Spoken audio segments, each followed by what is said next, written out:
Hello guys, welcome back to my channel the nurse era. आप लोग देख रहे हैं मेडिकल साइंस का एक बहुत ही बेसिक और मोस्ट इम्पॉर्टेंट टॉपिक जिसको हम कहते हैं levels of organization and organ system of the human body. ये topic BSc nursing, ANM, GNM और नॉर्सेट और सभी नर्सिंग एग्जाम्स के लिए बहुत इम्पॉर्टेंट है। अगर आप इस कॉन्सेप्ट को समझ गए तो आगे की एनाटॉमी और फिजियोलॉजी पढ़ना भी बहुत इजी हो जाएगा। So I am going to explain these topics to you guys in a very simple language so that you guys can understand clearly. Let's start now. सबसे पहले हम समझते हैं levels of organization. Levels of organization का मतलब क्या होता है? Levels of organization का मतलब है कि हमारी बॉडी स्टेप बाय स्टेप कैसे बनती है। फॉर एग्जाम्पल, जैसे एक बिल्डिंग एक ही दिन में नहीं बन जाती। पहले ईंट बनती है, फिर दीवार बनती है, फिर रूम और फिर आखिर में पूरी बिल्डिंग तैयार हो जाती है। बिल्कुल इसी तरह ह्यूमन बॉडी भी छोटी छोटी यूनिट से मिलकर बनती है। So now let's study the levels in detail. Level 1, chemical level. Chemical level body का सबसे स्मॉलेस्ट लेवल होता है। इस लेवल में दो चीजें होती हैं, एटम्स और मॉलिक्यूल्स।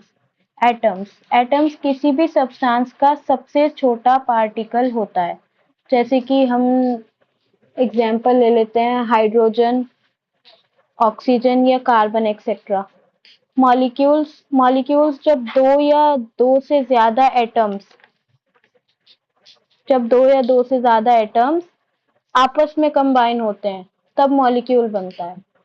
ठीक है, फॉर एग्जाम्पल, दो हाइड्रोजन और एक ऑक्सीजन एटम मिलकर H2O बनाते हैं। ठीक है, इसी तरह प्रोटीन, ग्लूकोज, NaCl भी मॉलिक्यूल्स में आते हैं। In simple words we can say that atoms combine together to form a molecule. अब हम बात करते हैं लेवल 2 की, दैट इज सेलुलर लेवल। जब बहुत सारे मॉलिक्यूल्स मिलकर एक लिविंग स्ट्रक्चर बनाते हैं उसे सेल कहते हैं। सेल एक बॉडी का बेसिक और स्ट्रक्चरल यूनिट है। स्ट्रक्चरल का मतलब यानी बॉडी के बिल्डिंग ब्लॉक्स, और फंक्शनल का मतलब यानी बॉडी का हर काम सेल ही करता है। मतलब पूरी फंक्शनिंग बॉडी की जो होती है वो सेल से ही होती है। फॉर एग्जाम्पल, न्यूरॉन यानी nerve cell, red blood cell, WBCs, etc. Now let's come to the level 3, that is tissue level. जब सेम टाइप के बहुत सारे सेल्स मिलकर एक ही फंक्शन परफॉर्म करते हैं तब टिश्यू बनता है। There are four basic tissue in the body: epithelial, connective, muscle and nervous tissue. Epithelial tissue body को कवर और प्रोटेक्ट करता है। कनेक्टिव टिश्यू बॉडी के पार्ट्स को सपोर्ट और कनेक्ट करता है। मसल टिश्यू मूवमेंट में हेल्प करता है।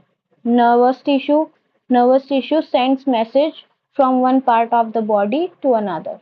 यानी अब सिंपल लैंग्वेज में अगर हम बोले तो cells combine to form a tissue. Level 4, organ system. अब आता है लेवल 4 हमारा ऑर्गन सिस्टम। इसमें ऑर्गन लेवल जो होती है, जब दो या दो से ज्यादा टिश्यू मिलकर एक स्पेसिफिक फंक्शन परफॉर्म करते हैं तब ऑर्गन बनता है। For example, heart, lungs, etcetera. In simple words, we can say that different tissues combine to form organ. Level 5, system level. This is the last level of organization. जब बहुत सारे organs मिलकर एक common function perform करते हैं तब organ system बनता है। For example, digestive system. Digestive system includes mouth, esophagus, stomach, intestine, liver and pancreas, which helps in food digestion. So, organ combine together to form an organ system. एक बार फिर से revise करते हैं। Atoms मिलकर molecule बनाते हैं, molecules मिलकर cell बनाते हैं, सिमिलर सेल्स मिलकर टिश्यू बनाते हैं और डिफरेंट टिश्यूज मिलकर ऑर्गन बनाते हैं। डिफरेंट ऑर्गन्स उसके बाद मिलकर ऑर्गन सिस्टम बनाते हैं और सारे ऑर्गन सिस्टम मिलकर पूरी ह्यूमन बॉडी बनाते हैं। सो आई होप आपको लेवल ऑफ ऑर्गेनाइजेशन का कॉन्सेप्ट बिल्कुल क्लियर हो गया हो। अगर वीडियो हेल्पफुल लगी हो तो लाइक करें, सब्सक्राइब करें, शेयर करें और thank you and happy learning.